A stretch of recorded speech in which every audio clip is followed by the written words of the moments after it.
السلام علیکم ناظرین، پروگرام ویژن بائی راجہ عاطف ذوالفقار کے ساتھ آپ کی خدمت میں حاضر ہوں۔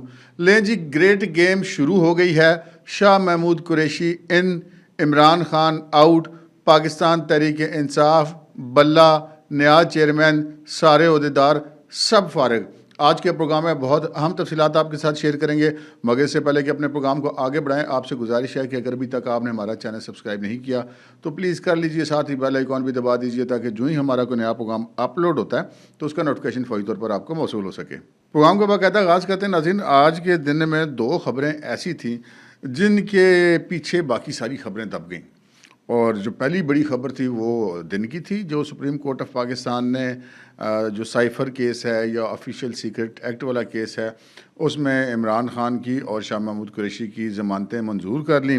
اور دوسری بڑی یہ خبر جو ہے وہ شام کو آئی، جس میں الیکشن کمیشن آف پاکستان نے پاکستان تحریک انصاف کی جو رکنیت ہے الیکشن کمیشن آف پاکستان میں، جو بطور پارٹی کو رجسٹریشن ہے، وہ ختم کر دی۔ انتخابی نشان ان کا ہو گیا فارغ، اور وہ جو انہوں نے انٹرا پارٹی جو الیکشن کروائے تھے پاکستان تحریک انصاف نے، ان کو کالعدم قرار دے دیا گیا، جس کے نتیجے میں جو چند دن پہلے بیرسٹر گور صاحب چیئرمین بنے تھے اور ان تمام عہدیدار جو نئے بنے تھے وہ سب بھی ہو گئے فارغ۔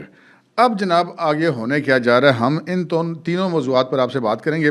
ایک تو آپ کو یاد ہوگا کہ ہم نے کل ایک پروگرام کیا تھا جس میں ہم نے آپ سے کہا تھا کہ کچھ نادیدہ ہاتھ متحرک ہیں اور کچھ نہ کچھ ہو رہا ہے، اور بہت ساری جگہوں پہ طاقت کے ٹیکے لگائے جا رہے ہیں۔ صبح ہم نے وہ ولاگ جو ہے وہ اپلوڈ کیا تھا، آپ نے دیکھا ہوگا، اور آپ آج دیکھ لیجئے کہ اس کے چند گھنٹوں کے بعد جو کچھ ہوا اسے ہمارے اس ولاگ کی تصدیق ہو گئی۔ اچھا، اب اس کی ضمانت پہ ہم بات پہلے کر لیتے ہیں، جو عمران خان صاحب کی ضمانت ہوئی اور شاہ محمود قریشی کی۔ یہ ضمانت جو ہے وہ میری تو سمجھ میں نہیں آئی، میں آپ کو سچی بات بتاتا ہوں۔ سمجھ میں اس لیے نہیں آئی کہ اس میں دو تین فیکٹر ہیں بڑے امپورٹنٹ۔ اس میں سب سے پہلا فیکٹر تو یہ ہے کہ عدالت نے یہ قرار دیا کہ جی جب وہ سائفر جو ہے وہ تو وزارت خارجہ میں موجود ہے، اور جو اس کو ڈی کوڈ کیا گیا تو پھر وہ سائفر نہیں رہا۔ یہاں پہ ایک بڑی جٹکی سی بات ہے نا، کوئی زیادہ باریک بات تو ہم نہیں کرتے۔ سائفر کیوں اس کو کوڈز میں لکھا جاتا ہے؟ اس لیے کہ اس کا جو اس کے اندر مواد ہوتا ہے وہ خفیہ ہوتا ہے، یعنی کہ وہ جو کاغذ ہے اس کو برف لگوانا یا دھوپ سے بچانا یا مطلب ٹمپریچر سے محفوظ رکھنا اس کا مسئلہ نہیں ہوتا۔ مسئلہ اس کے بیچ میں موجود انفارمیشن ہوتی ہے۔ جب وہ انفارمیشن بتا دی گئی تو بس سائفر تو مطلب اس کی آفیشیل یا خفیہ یا سیکرٹ تو وہ نہ رہ گیا۔ تو ایک تو یہ بات ہے کہ اب اگر جو سپریم کورٹ آف پاکستان نے آج جو فیصلہ دیا ہے اس کے بعد، یعنی کہ ان کے مطابق اگر سائفر ڈی کوڈ ہو گیا تو وہ سیکرٹ نہیں رہا، تو پھر جتنے بھی سائفر آتے ہیں وہ سب کے سب ڈی کوڈ ہوتے ہیں، وزارت خارجہ میں ڈی کوڈ ہوتے ہیں، اور پھر وہ وزیر اعظم کو جاتا ہے، صدر کو جاتا ہے، آرمی چیف کو جاتا ہے، D G I S I کو جاتا ہے، اور جو متعلقہ کام ان کے پاس جاتا ہے، اس لیے کہ ان تمام متعلقہ حکام کا اس خفیہ لینگویج سے کوئی تعلق نہیں ہوتا، وہ اس کو سمجھ سکیں، اس وجہ سے اس کو ڈی کوڈ کر کے بھیجا جاتا ہے۔ لیکن اس کا مطلب یہ تو نہیں ہے کہ اس کی انفارمیشن جو ہے وہ خفیہ نہیں رہی۔ تو آج کا جو فیصلہ ہے اس کے بعد پھر اب کوئی بھی جو سائفر ڈی کوڈ ہو کے، کیونکہ وہ آتا ہی ڈی کوڈ ہو کر ہے حکام کے پاس، تو آئندہ کوئی بھی وزیر اعظم، کوئی بھی صدر، کوئی بھی آرمی چیف، کوئی بھی ایسے حکام جن کے پاس یہ ڈی کوڈ ہو کے آتا ہے وہ اس کو پبلک کر دیں تو پھر پرابلم ہی کوئی نہیں۔ تو یہ سپریم کورٹ کا یہ فیصلہ کوئی بھی شخص ہے وہ پیش کرے گا اور اس کی جان بچ جائے گی۔ سپریم کورٹ سے اوپر تو کوئی قانون کی عدالت ہی کوئی نہیں نا۔ تو ایک تو یہ بنیادی بات ہے۔ دوسری جو بات ہے وہ میں صبح سن رہا تھا مطیع اللہ جان صاحب کا ویلاگ، کیونکہ مطیع اللہ جان صاحب بڑے ریگولر سپریم کورٹ کو کور کرتے ہیں، اور اس ویلاگ میں انہوں نے یہ بتایا، کیونکہ میرے ذہن میں کچھ سوالات آ رہے تھے کہ یہ جو چیزیں ہمیں سمجھ میں آ رہی ہیں تو یہ کتنی کوئی نالائق جو ٹیم تھی پروسیکیوشن کی، جو کہ عدالت کے اندر، سپریم کورٹ کے اندر اپنا اتنا سالڈ کیس اس کا دفاع نہیں کر سکی۔ تو وہ جب میں نے مطیع اللہ جان کا ویلاگ سنا تو پھر مجھے سمجھ آئی کہ یار یہ تو کہانی کچھ ہو رہا ہے۔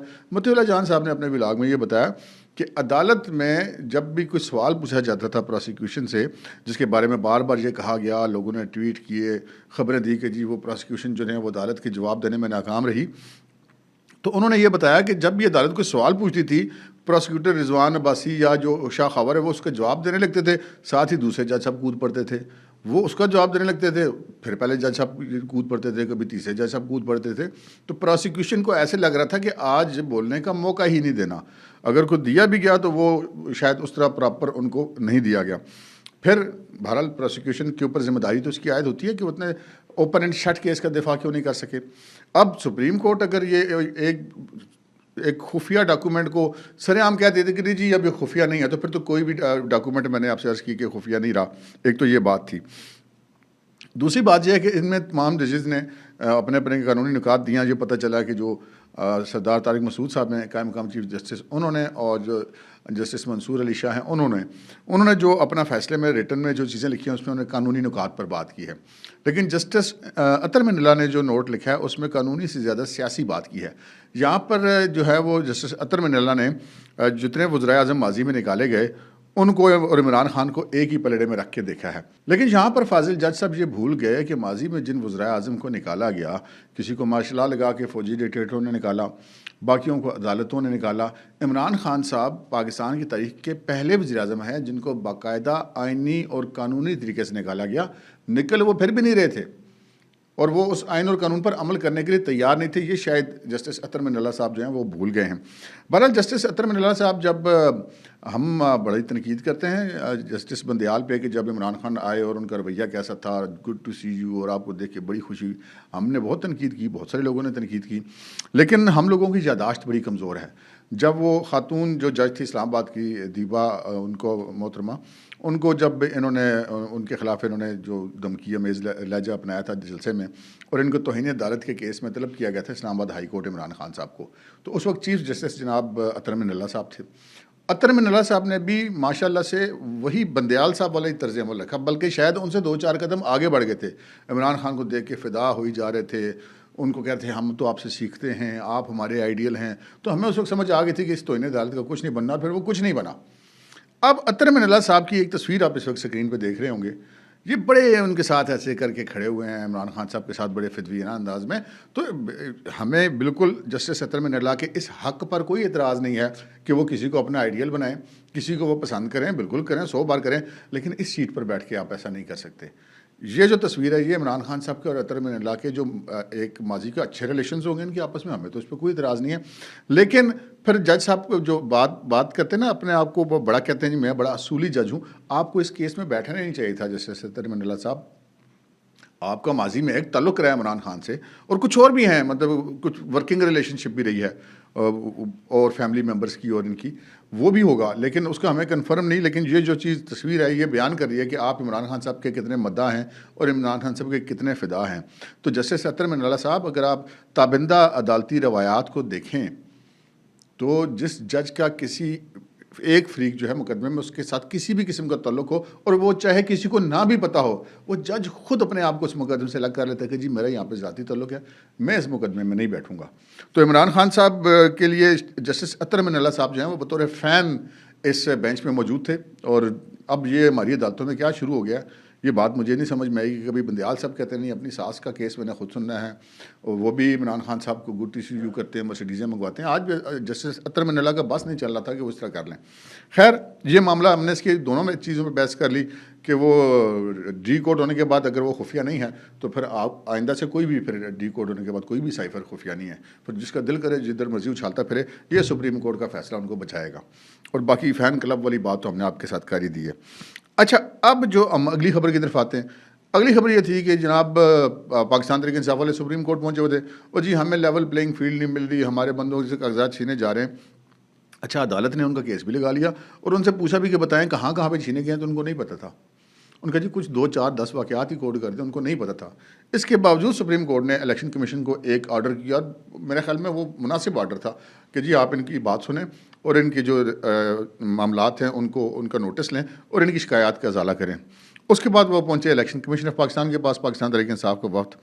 تو الیکشن کمیشن آف پاکستان نے سپریم کورٹ کی ہدایت پر ان کی شکایات کا نوٹس لیا اور 4 صوبوں کے صوبائی الیکشن کمشنرز کو, 4 صوبوں کے چیف سیکرٹریز کو اور انسپیکٹر جنرل پولیس کو مراسلہ ارسال کر دیا ہے اور کہا ہے کہ جی جو کاغذات نامزدگی چھیننے کی شکایات ملی ہیں ان تمام شکایات کا قانون کے مطابق ازالہ کیا جائے. اب انہوں نے کیا لفظ استعمال کیا ہے, قانون کے مطابق. قانون یہ کہتا ہے کہ اشتہاری جہاں ملے پکڑ لو. ایک قانون کا اشتہاری ہے نا, بندہ مفرور ہے تو اس کو تو جہاں ملے گا وہ گرفتار کرے گی پولیس، اس کا کام ہے. اگر پولیس گرفتار نہیں کرے گی تو پولیس والے کے خلاف کارروائی ہوگی جس نے دیکھا اور اشتہاری کو جانے دیا. اب وہ 2 دن گئے نا جب عمران خان صاحب خود مفرور اشتہاری ہوتے تھے اور وہ پانامہ لے کے سپریم کورٹ میں ٹانگ پہ ٹانگ رکھ کے وقت کے وزیر اعظم کو فارغ کروا رہے تھے. لیکن ان سے کوئی سپریم کورٹ نہیں پوچھی تھی کہ بھائی صاحب آپ تو اشتہاری ہیں، پھڑ لو انہوں. کسی نے نہیں پوچھا. اور ضمانت انہوں نے کب کرائی؟ جب وہ الیکشن کے بعد حلف اٹھانے سے پہلے جا کے عدالت کے اندر اس کیس کے اندر جس میں وہ اشتہاری تھے، انسدادی دہشت گردی کا کیس تھا. مجھے یاد ہے آج بھی بابر وان کے ساتھ گئے تھے. تو یہ بڑی تقریریں کرتے ہیں کہ جی وہ اشتہاری اور جن کی جو ضمانتوں پہ ہیں وہ جناب اقتدار میں آ گئے ہیں. خود مفرور اشتہاری تھے جس وقت یہ وزیر اعظم بنے، اس سے 2 دن پہلے تک. اور وہ وزیر اعظم بننے کے بعد جا کے ضمانت کروائی اور عدالت نے بھی نہیں کہا کہ یار اتنے سالوں کے بعد تم کدھر سے آگے ہو. کوئی ایسا چکر نہیں ہوا. خیر یہ جو معاملہ تھا وہ تو ہوا. لیکن اب یہ جو الیکشن کمیشن آف پاکستان نے کہا ہے کہ قانون کے مطابق آپ کارروائی کریں. تو قانون کے مطابق کاغذات اگر کوئی چھینے کا تو غلط ہے. اگر کوئی بندہ کسی کیس میں انوالو نہیں ہے، وہ کاغذات جمع کروانے جا رہا ہے تو اس کے سے بالکل نہیں چھینے چاہیے کاغذات. اس کا پورا حق ہے کہ وہ الیکشن لڑے. لیکن اگر کوئی شخص مفرور ہے، اشتہاری ہے، تو اس کو وہاں پر اگر موجود پولیس اگر گرفتار نہیں کرتی تو وہ پولیس والے کے خلاف کارروائی ہوگی. تو ایک پہلو اس کا یہ بھی ہے. اگلی خبر کی طرف آتے ہیں. الیکشن کمیشن آف پاکستان نے جتنے لاڈ عمران خان کو انٹرا پارٹی الیکشن کے کیس میں دیے اور پاکستان تحریک انصاف کو شاید ہی کسی اور پارٹی کو دیے ہوں. یہ کہتے ہیں نا باقی پارٹیوں کا یوں نہیں تو وہ نہیں، کہ باقی پارٹیوں کے خلاف کوئی کمپلین تو جائے. تو یہ جو انتخابی نشان والا معاملہ تھا یا جو انٹرا پارٹی کا الیکشن کا معاملہ تھا، یہ یہاں پر یاد رکھنے کی بات ہے کہ یہ پاکستان تحریک انصاف کے اپنے بانی رکن اکبر ایس بابر نے کیس کیا ہوا تھا. کسی باہر کے بندے نے آ کر نہیں کیا تھا، یہ کسی دوسری پارٹی کے اعتراض پر ایسا نہیں ہوا تھا. تو خیر عدالت نے ان کو 1 سال کا ٹائم دیا، انہوں نے انٹرا پارٹی الیکشن نہیں کروائے. انہوں نے پھر ان کو 20 دن کا ٹائم دیا، پھر انہوں نے انٹرا پارٹی الیکشن کروائے. لیکن وہ ایسے کروائے گئے کہ کچھ پتہ نہیں تھا کہ وہ کاغذات نامزدگی کب جمع ہوئے، اس کی تاریخ کیا تھی، اس کا الیکشن شیڈول کیا تھا، اس کی ووٹنگ لسٹ کون سی تھی، کچھ پتہ نہیں چلا. یہ جو کہتے ہیں نا ہمیں لیول پلینگ فیلڈ ہیں. انہوں نے جب اپنی پارٹی کے الیکشن کروائے تو انہوں نے کسی اپنی پارٹی کے ممبر کو الیکشن لڑنے کا حق بھی نہیں دیا اور ووٹ ڈالنے کا حق بھی نہیں دیا. اور موٹر وے پشاور کے کنارے کھیت میں تمبو لگا کے وہاں سے انہوں نے اناؤنس کر دیا کہ جی آج سے فلانا چیئرمین اور فلانے وہ جیلوں کے اندر بیٹھے ہوئے بندے ہیں ان کو انہوں نے عہدیدار بنا دیا. یاسمین راشد پنجاب کے صدر بلا مقابلہ. بھائی یاسمین راشد کے کاغذات نامزدگی تو دکھاؤ جو اس نے تمہارے پاس آ کے جمع کروائے. وہ فوٹو بھی دکھا دو گے جب اس نے آپ کے پاس کاغذات نامزدگی جمع کروائے. تو یہ معاملات تھے. تو اتنا مطلب ایک بالکل سرے عام ایک ننگ دھڑنگ برہنہ قسم کا بوگس الیکشن کو کیسے الیکشن کمیشن تسلیم کر سکتا تھا. اور پھر ہم نے آپ کو یہ خبر دی تھی 2 روز قبل، اگر آپ ہمارے چینل پہ جا کے دیکھیں، کہ ہم نے آپ کو بتایا تھا کہ جی عمران خان کے وکلاء نے ان کو بتا دیا گا کیا ہونے جا رہا ہے. اور عمران خان نے پھر ڈائریکشن بھی دی کہ جی اگر یہ ہوگا تو پھر آزاد لڑنا سب نے. اب آتے ہیں ہم اپنی اگلی خبر کی طرف جو ہم نے آپ سے عرض کی کہ گریٹ گیم شروع ہو گئی ہے. شاہ محمود قریشی ان اور عمران خان آؤٹ. اس کے اگر بیک گراؤنڈ میں جائیں تو یہ ابھی اس وقت آپ کو ہماری اسکرین پر نظر آ رہا ہوگا، ایک تھم نیل ہے ہمارا 10 نومبر کی تاریخ کا. 10 نومبر کو ہم نے اس چینل پر اسی پروگرام میں آپ کی خدمت میں یہ عرض کر دیا تھا کہ شاہ محمود قریشی کی بات بن گئی ہے. اور ہم نے اس میں یہ بتایا تھا کہ شاہ محمود قریشی کی ضمانت ہوگی، وہ باہر بھی آ سکتے ہیں، بری بھی ہو سکتے ہیں، اور باہر آ کے پاکستان تحریک انصاف انہوں نے ہی چلانی ہے. تو اب ذرا ان دونوں چیزوں کو آپ کنیکٹ کریں. ایک طرف شاہ محمود قریشی کی ضمانت ہوتی ہے، دوسری طرف جو پارٹی کے نئے عہدیدار ہیں وہ سارے فارغ ہو جاتے ہیں شام کو. تو اب شاہ محمود قریشی باہر نکلا ہے تو پارٹی میں تو پہلی بہت وبال ہے. وہ سردار لطیف کھوسا پارٹی کے چیئرمین کو تسلیم کرنے کے لیے تیار نہیں تھا. انہوں نے کہا جی میں زیادہ سینئر ہوں، چیئرمین کون ہوتا ہے. حالانکہ اسی چیئرمین کی چیئرمینی کے دوران ہی وہ جا کے پارٹی میں شامل ہوئے تھے. لیکن بہرحال وہ ایک وہاں پہ ہنگامہ مچا ہوا ہے. شیر افضل مربت کہتا ہے میری پارٹی ہے، شعیب شاہین صاحب کہتے ہیں میری پارٹی ہے، بیرسٹر گور کہتا ہے میری پارٹی ہے، سردار لطیف کھوسا کہتا ہے میری پارٹی ہے، پرویز علی بیچارہ کچھ کہنا چاہتا ہے لیکن وہ جیل کے اندر ہے، اور شاہ محمود قریشی اب آ رہے ہیں باہر. تو پارٹی تو پھر شاہ محمود قریشی کی ہے، کیونکہ پچھلے جو نیا الیکشن تھا یہ تو کالعدم قرار دے دیا گیا. اگر وہ کالعدم قرار دے دیا گیا تو سینئر وائس چیئرمین تو پارٹی کے جو ہے وہ شاہ محمود قریشی تھے. اگر پچھلی اس عہدیداروں پہ جائیں تو پھر تو شاہ محمود قریشی کی پارٹی ہے. شاہ محمود قریشی ان سارے پلیئر سے زیادہ سیزنڈ اور زیادہ پرانے پلیئر ہیں. ہم نے آپ کو یہ عرض کی تھی اپنے بلاگز میں پہلے کہ شاہ محمود قریشی سے ان کی فیملی کے ذریعے کچھ معاملات طے کیے جا رہے ہیں اور شاہ محمود قریشی صاحب اس پہ ایگری ہو گئے. پہلے جب شاہ محمود قریشی ایگری نہیں ہو رہے تھے ہم نے آپ کو اس وقت بھی بتایا تھا جب وہ فزیکل ریمانڈ پر تھے ایف آئی اے کے پاس، کہ پہلے ان کو جناب ایئر کنڈیشن کمرہ تھا اور بیڈ شیڈ اور ایف آئی اے اکیڈمی میں ان کو رکھا گیا تھا اور ان سے کہا گیا کہ آپ تعاون کریں. جب وہ نہیں کر رہے تھے تو پھر ان کو وہاں سے نکال کے ایف آئی اے کی حوالات میں ڈال دیا گیا تھا ٹھنڈے فرش پہ. تو پھر اس کے بعد وہ وہاں پہ رہے. پھر جب جیل کے اندر وہ چلے گئے تو منتیں ترلے کرتے لیکن ان سے کوئی بات کرنے کے لیے تیار نہیں تھا. بعد میں ان کے بچے وغیرہ ان سے ملنے آتے تھے تو ہمارے ذرائع نے ہمیں بتایا تھا کہ ان کے بچوں کے تھرو ساری بات چیت ہو رہی ہے. اور اب یہ بھی ممکن ہے کہ اب یہ وہ بات چیت جو ہے وہ بیل منڈے چڑھ گئی ہو, کیونکہ ہمارے پاس جو خبر تھی وہ یہی تھی کہ معاملات یہ ہو گئے ہیں کہ اب جو پاکستان تحریک انصاف جو آئندہ آپ کو نظر آئے گی وہ شاہ محمود قریشی کی قیادت میں نظر آئے گی. دوسری طرف آپ یہ دیکھیے کہ بلے کا نشان اب ان کو نہیں مل رہا. الیکشن کمیشن نے کہہ دیا کہ جی نہیں ملے گا بلے کا نشان, کیونکہ پارٹی کی بطور الیکشن کمیشن پاکستان میں بطور سیاسی پارٹی رجسٹریشن ہی ختم ہوگی جب ان کے انتخابات ہی کالعدم ہو گئے, بلہ بھی نہیں ملے گا. تو اب بڑا اچھا چانس تھا کہ پاکستان تحریک انصاف پارلیمنٹیرین کے سربراہ پرویز خٹک صاحب کو بلے کا نشان مل جاتا, لیکن وہ کوئی نہ کوئی تو ہے جو کہ وہ کہتے ہیں نظام ہستی چلا رہا ہے کہ ادھر یہ معاملہ ہو رہا ہے. دوسری طرف پرویز خٹک صاحب ایک اپلیکیشن دے کے الیکشن کمیشن آف پاکستان میں کہہ رہے جی مجھے بلے کا نشان نہیں چاہیے, مجھے پگڑی کا نشان چاہیے, جو ہم نے اپنے کل کے ولاگ میں آپ سے بات کی تھی کہ وہ تو پگڑی کا نشان لے رہے, وہ تو بلے کا نشان لے ہی نہیں رہے. تو بلے کا نشان ہوگا ہی نہیں بیلٹ پیپر کے اوپر, اگر کسی اور کو مل جائے آپ کچھ کہہ نہیں سکتے. پاکستان تحریک انصاف کو بطور پارٹی تو اس وقت کوئی نشان نہیں مل سکتا, تو ان کے بندوں کو آزاد امیدوار کے طور پہ الیکشن لڑنا پڑے گا. کہاں وہ دن کہ پارٹی کا ٹکٹ عمران خان زمان پارک میں بیٹھا ہوا 8-8 10-10 کروڑ میں بیچ رہا تھا ایک ایم پی اے کا ٹکٹ, اور کہاں یہ جنرل الیکشن آ گئے, قومی اسمبلی صوبائی اسمبلی, پورا ملک کتنا پیسہ کمانا تھا عمران خان نے, لیکن نہیں, خان صاحب جہاں پہ پہنچ گئے وہاں پہ اب ان کے لیے ممکن نہیں رہا. عمران خان صاحب کے اوپر ابھی اور بھی بہت سارے مقدمات ہیں, تو باہر تو وہ نہیں آنے والے. اگرچہ کہ یہ ہوگا کہ آج چونکہ کورٹ کا ٹائم ختم ہو گیا تھا, اب ضمانت سپریم کورٹ نے لے لی ہے. کل کے دن میں شاہ محمود قریشی اور عمران خان کے دونوں کے 10-10 لاکھ روپے مالیت کے ضمانتی میں چل کے ٹرائل کورٹ میں جمع کروائے جائیں گے, اور ٹرائل کورٹ جو ہے وہ رہائی کی روپکاریں جیل میں بھیجے گی, اور جس میں یہ لکھا جاتا ہے کہ اگر اس ملزم کے خلاف اور کوئی مقدمے میں گرفتار نہیں ہے تو اس کو رہا کر دیا جائے. عمران خان صاحب چونکہ 3-4 اور مقدموں میں گرفتار ہیں تو وہ رہا نہیں ہوں گے. شاہ محمود قریشی تا حکم ثانی یا تا ریکارڈنگ ولاگ ان کے خلاف کسی دوسرے مقدمے میں گرفتاری نہیں ہے, تو اس چیز کا امکان ہے کہ ان کی رہائی ہو جائے گی. اگر ان کی رہائی ہو جاتی ہے تو پھر ہماری 10 نومبر والی خبر ٹھیک ہے. اگر رہائی نہیں ہوتی اور وہ کسی اور مقدمے میں گرفتار کر لیے جاتے ہیں تو پھر ہم یہ کہہ سکتے ہیں کہ ہو سکتا ہے کہ ابھی اس چیز کو فائنلائز ہونے میں مزید وقت لگے. لیکن بہرحال ایٹ دی اینڈ جو ہے وہ لگتا یہی ہے کہ یہ پارٹی جو ہے وہ شاہ محمود قریشی کے ہاتھ بھی جانی ہے, عمران خان صاحب کے ہاتھ میں کچھ نہیں آنا. گریٹ گیم اس وقت شروع ہو گئی ہے. وہ نادیدہ ہاتھ جو عمران خان کی سہولت کاری کر رہے ہیں وہ بھی گراؤنڈ میں موجود ہیں, اور عمران خان صاحب اپنے ہاتھوں سے جو لگائی ہوئی گرے ہیں وہ دانتوں سے کھولنے پہ بھی اب اس وقت صلاحیت سے محروم ہو چکے ہیں. سو گیم از آن, دیکھتے ہیں کیا ہوتا ہے. اب تک کے لیے اتنا ہی, اجازت دیجیے, اللہ حافظ.